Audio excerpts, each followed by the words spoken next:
Meu nome é Jucimara Martins, fundadora do Instituto Luz de Ju. Nesse canal você sempre vai ouvir sobre autoconhecimento, espiritualidade, evolução, unir a sabedoria espiritual com a manifestação do que nós vivemos aqui na Terra. Afinal de contas, nós somos espíritos vivendo em uma matéria. Então é muito importante que nós saibamos alinhar esses dois pilares na nossa vida. E dentro dessa trajetória, muitas vezes eu questionei a espiritualidade. Principalmente quando eu me senti sozinha, quando eu me senti abandonada, quando eu sabia que eu tinha uma espiritualidade muito presente, que eu era amparada, que eu era protegida, que eu era guiada, que eu tinha uma missão espiritual. Eu nunca me senti de fato abandonada pela espiritualidade, mas muitas vezes eu me senti abandonada fisicamente, uma presença física aqui nesse. Eu eu fui expulsa de casa com 16 anos e tive que enfrentar a vida. Então eu não tive muita base física, né, nessa trajetória aqui. E nesse decorrer desses tempos, eu encontrei algumas pessoas que me deram um pouco desse suporte. Mas parece que todo mundo era muito passageiro, sabe? E as pessoas vinham, me davam um auxílio, ia, me ensinavam uma parte, ia. E muitas vezes, na maioria das vezes, era porque eu começava a alcançar um outro nível de entendimento, a espiritualidade ia me mostrando outras coisas que aqueles guias ali, né, terrenos não estava acessando ainda. E eu começava a sentir que aqueles lugares não me cabiam mais, né? E mesmo às vezes eu sentindo isso, nem sempre eu tinha coragem de seguir. Mas alguma coisa acontecia que esses lugares me expulsavam, me empurravam, assim, sabe? É... Infinitas coisas, assim. Infinitas coisas. Desde eu trabalhar numa salinha, num centro kardecista, e a salinha que eu trabalhar ser fechada pelo dirigente da casa, porque a nossa sala estava começando a ser muito desejada pelos frequentadores do centro, né? E a sala do dirigente, que até então era a mais requisitada, começou a perder um pouco da força assim, das pessoas só quererem ir lá. E aí, de repente, o dirigente quis entender o que a gente estava fazendo na sala. Era um grupo, essa sala era um grupo só de mulheres. A gente trabalhava muito, muito nessa energia maternal, muito amparados pela energia de Maria, sabe? Que foi o meu primeiro trabalho real com a espiritualidade, assim, de atender pessoas. Então, a gente fazia trabalho de passe, a gente fazia trabalho de desobsessão, de consciência. E eu era médio de incorporação, tinha eu e outra que era médio de incorporação, e tinha mais duas lindíssimas. Ai, meu Deus, como que eles eram iluminados? Que era o médium de sustentação e a outra que guiava a sessão. E aí, de repente, o dirigente, sei lá, quis saber, né, o que a gente estava fazendo nessa sala, porque todo mundo queria ir nessa sala. E aí ele desfez a sala, falou que ia dividir o nosso grupo em salas diferentes. E eu senti aquilo, eu não gostei daquilo, sabe? Eu falei, gente, por quê? Se a gente tá fazendo um bom trabalho, se as pessoas estão melhorando, porque as pessoas sempre iam e davam feedbacks, por que que tá destruindo a nossa sala, né? E aí eu saí desse centro, fiquei muito tempo sem ter um lugar de referência. Fui em vários, todos os lugares que eu chegava, eu ouvia a mesma coisa. Ah, você tem uma espiritualidade, você tem um chamado, trabalha aqui. Todos sempre falavam a mesma coisa. Enfim, mas voltando, né? Então, dentro dessa jornada, por muitas vezes eu me senti desamparada fisicamente. Alguém para conversar, alguém para tirar minhas dúvidas, alguém para me orientar. E a espiritualidade sempre dando a mesma mensagem para mim. Confia em você. Você já é um próprio canal, seja a sua fonte. Ela falava isso de várias formas, por vários canais diferentes. E eu relutando, relutando. Eu lembro de um momento que eu tava passando algum desafio na minha vida, que eu nem lembro que desafio era esse, mas que eu tava passando um grande desafio na minha vida. E eu parei na frente do espelho, assim, conversando direto com a espiritualidade, muito indignada e falando assim: por quê? Por que que eu não posso ter um guia? Por que que eu não posso ter alguém? Eu sou amparo para todo mundo, eu sou colo para todo mundo, eu ajudo tanta gente, eu tô aqui para tanta gente, na minha hora nunca tem alguém. eu entendo que vocês estão comigo, eu entendo que vocês estão me guiando, vocês estão me protegendo, mas eu preciso de alguém físico aqui, alguém material, alguém que eu sinta que, sei lá, que se eu cair aqui, vai me ajudar a levantar fisicamente. Espiritualmente, eu sei que eu tô muito amparada. E era como, hoje olhando assim, eu acho que a espiritualidade olhava pra minha cara e ria, assim, sabe? E devia falar assim, oh meu Deus, que menina teimosa. Vai, menina, faça seu caminho, seja sua fonte, a gente tem um plano, né? Tenha fé, confia. E eu revoltada, e eu revoltada, e eu revoltada. E aí, enfim, encontrei algumas pessoas, uma delas se tornou meu pai de alma, né? Se tornou não, ele já era meu pai de alma, a gente só reencontrou nessa vida.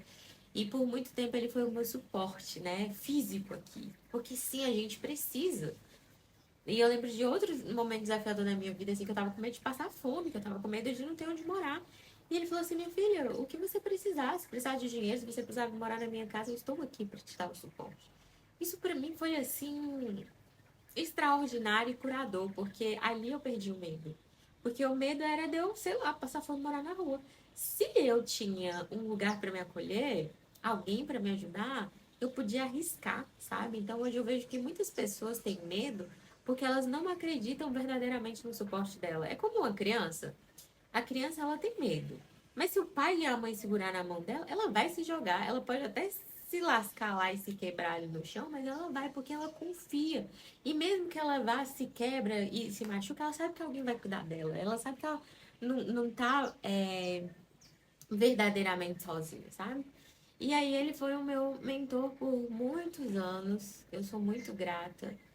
E ele sempre me trazendo essa autonomia, sabe? E apesar dele ser o meu mentor e ele ser uma pessoa que me trouxe muito suporte, ele sempre me orientava e me guiava para que eu pudesse encontrar minhas próprias respostas, assim, para eu ativar minha própria fonte.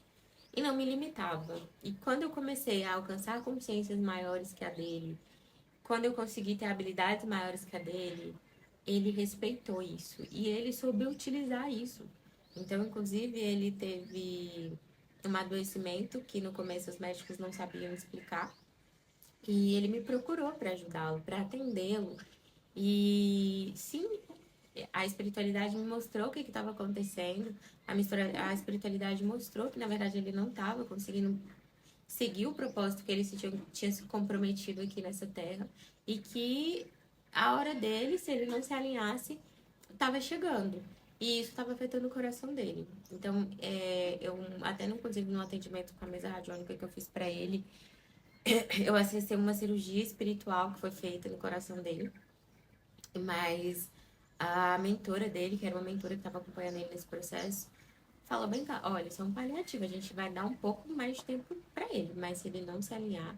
E nesse um pouco mais de tempo durou, acho que um ano e pouquinho, até acontecer o desencarne dele, porque realmente ele não conseguiu é, se desvincular, né, das obrigações terrenas para seguir o propósito dele. E agora tendo essa conversa com vocês aqui, acabou de me vir uma consciência de por que eu tô nesse momento de trazer esse alinhamento material do dinheiro físico com o espiritual.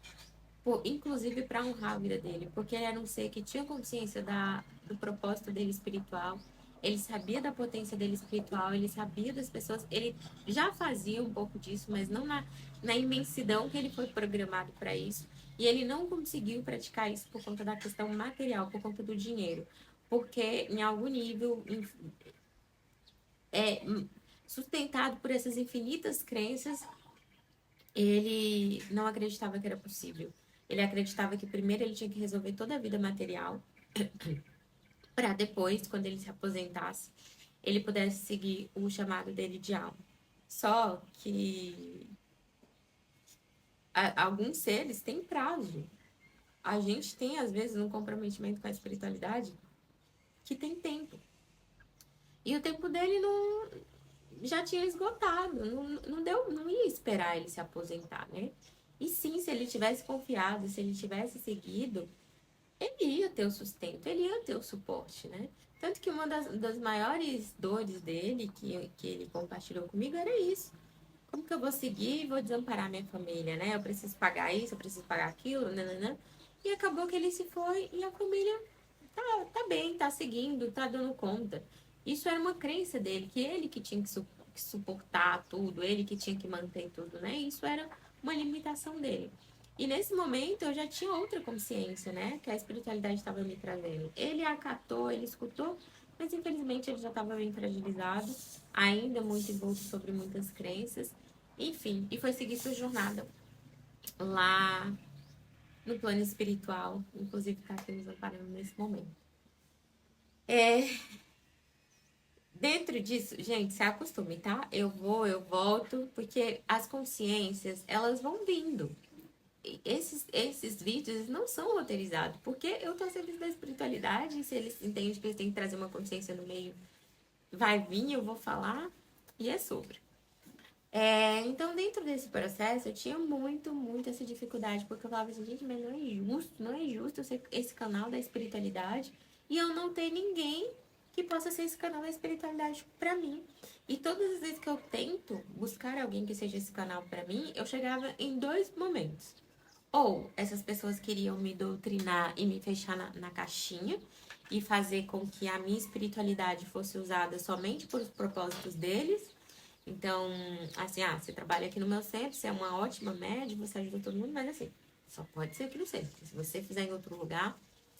E isso nunca fez sentido pra mim. Até porque quando a espiritualidade vinha em alguém que não estava interferindo, ela me dizia outra mensagem. Eu lembro de uma vez um preto velho, muito no início, assim, muito no início. Eu ainda nem tinha a metade do conhecimento que eu tinha espiritual.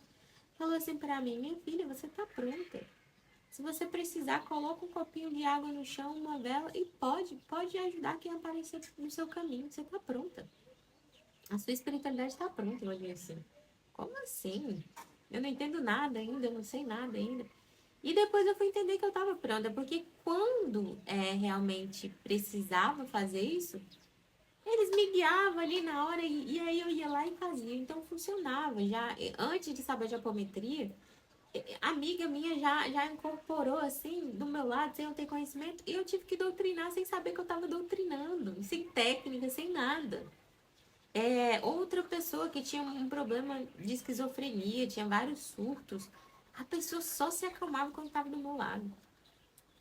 Ela falava isso, a mãe dela falava isso, tanto que ela ficava grudada em mim, né? Eu tive um trabalho para fazer essa desvinculação, porque também é isso, né? A gente pode ajudar até onde a pessoa está pronta, até onde a pessoa quer. A gente não pode tornar o nosso auxílio uma dependência.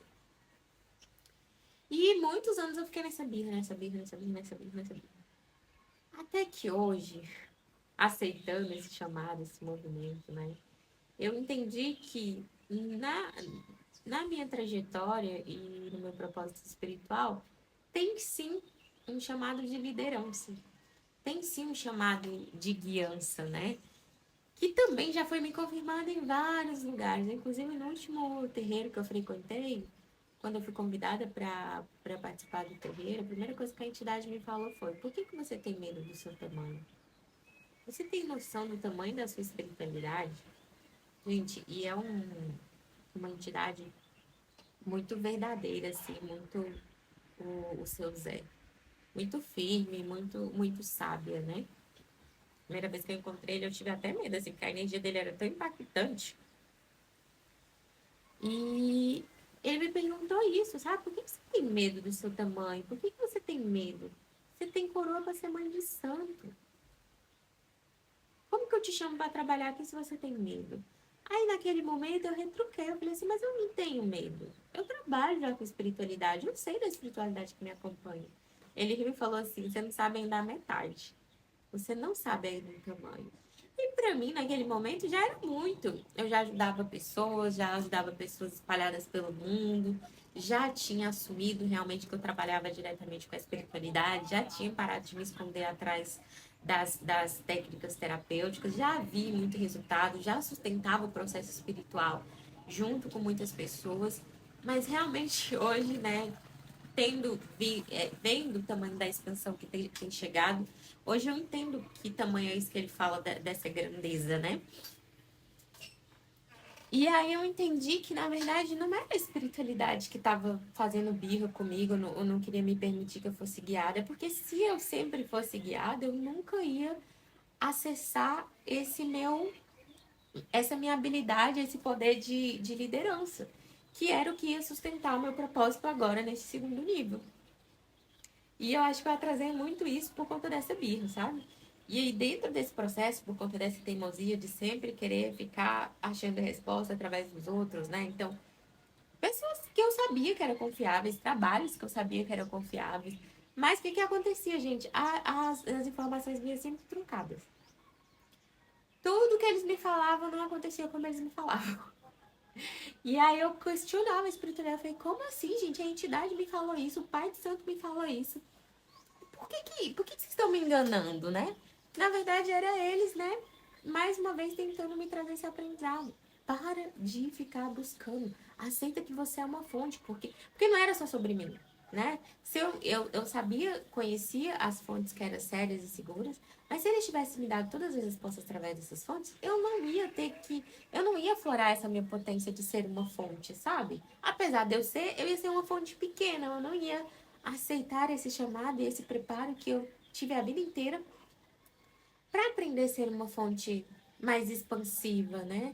Não só para as minhas mentoradas ali, mas assim para grupos, né? Então, hoje eu entendo isso, que foi realmente um preparo, um empurrãozinho ali para eu poder seguir e desenvolver o que eu precisava, inclusive para eu sustentar e ter autoridade, né, para manifestar isso no mundo, porque quando nós falamos de espiritualidade, de autoconhecimento, de terapias holísticas, a gente sabe que ainda existe muito preconceito, que ainda existe muita crença limitante, ainda existem egrégoras que tentam parar isso, né, em níveis físicos, em níveis espirituais. Então era um preparo. Com tudo isso, eu quero dizer que se você tem um chamado grande, se você veio para manifestar uma liderança, se você veio para ser fonte, você não vai ficar muito tempo sendo guiado e regido por ninguém. Você vai ter que romper com lugares que, inclusive, te iniciaram, com pessoas que te guiaram, porque entende que se você não passa esse guarda-chuva, você não ativa, você não acessa essa potência que o seu caminho tem específico para atingir. Essa é a diferença. Não é que os outros estão errados. Às vezes o chamado é diferente.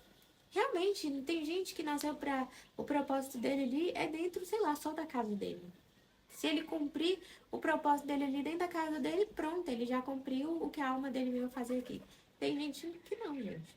Tem gente que tem propósitos e missões que envolvem um número maior de pessoas, que envolvem um número maior de visibilidade. E tá tudo bem, cada um respeita o seu caminho. E aí a importância de se autoconhecer.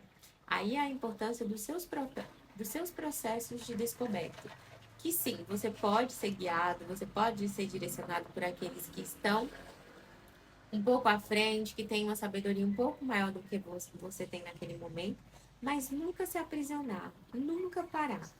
E isso é uma dor de quem nasceu para ser líder, porque em vários momentos você vai se sentir sem esse suporte físico, sem esse suporte material, porque na verdade você vai ser a estruturação, você vai ser o suporte. Só que quando você aceita isso, um suporte real da espiritualidade, ele se manifesta de outras formas, né? Eles vão te intuir mais diretamente, eles vão te trazer mais claro quais são os movimentos que você tem que fazer, por exemplo, nesse canal. E eles vão fazer com que a vida te traga os outros suportes que você precisa. Então, vão atrair pessoas do seu campo que vai ajudar você sustentar o processo. Não você já encontrar alguém que tem um processo que você vá lá sustentar o processo da outra pessoa e se paralisar lá. Então, se você tem esse chamado, se às vezes você se sente sozinha, se você se sente abandonada pelos seus guias físicos, se sempre você começa numa trajetória e daqui a pouco aquela trajetória fica pequena para você e você tem que se desvincular e seguir sozinha ou sozinho, eu digo para você, muito provavelmente você tem um chamado de liderança e você precisa aceitar, se preparar para isso e seguir o seu caminho, porque tem outras pessoas que precisam da sua liderança, da sua energia, da sua manifestação divina no mundo. Te espero no próximo vídeo. Beijos!